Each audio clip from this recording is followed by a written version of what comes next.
ఎవరైనా స్వర్గస్థులు అయ్యారనుకోండి, మన వాళ్ళ కార్యక్రమానికి వెళ్తే ఇంటికి రాగానే స్నానాది కార్యక్రమాలు చేస్తాం. ఈ మాట అనొచ్చో లేదో తెలియదు కానీ, ఎవరన్నా స్వామీజీలు గనక శివైక్యం కానీ విష్ణైక్యం కానీ చెందితే వాళ్ళ దగ్గరికి వెళ్ళినప్పుడు వచ్చిన తర్వాత కూడా తలస్నానాలు అవి చేయాలా? మైలు ఉంటుందా? వాస్తవానికి ఈ మైలు ఉంటుందా, ఇవన్నీ కూడా బయట ఏమి ఉండవు. స్వామీజీ, గురువు గారిని మీరు పట్టుకున్నారా, లేకపోతే మీ గురువు గారే మిమ్మల్ని ఎంచుకున్నారా? నిజమైన గురువుని ఎలా పట్టుకోవాలి, అదేనా, లేక గురువులు ఎలా శిష్యుల్ని వెతకాలి అనేది ఒక పెద్ద ప్రశ్న ఉన్నది. స్వామీజీ, మీరు చాలా గ్రామాల్లో భగవద్గీత పుస్తకాలు పంచుతున్నారు. మనకి ధర్మ గ్రంథాలు చాలా ఉన్నాయి. మీరు భగవద్గీత పంచడానికే ఎందుకు పూనుకున్నారు?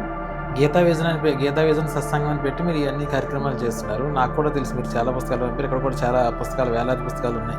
అసలు మీ విజన్ ఏంటి? సనాతన ధర్మం అనేది ప్రతి ఒక్కరికి స్వేచ్ఛ ఉన్నది. స్వామీజీ, అంటే మీరు చెప్పేది ఏంటంటే గీత పట్టుకుంటే మనుషుల యొక్క రాత మారుతుంది అంటారు. అయితే ఖచ్చితంగా.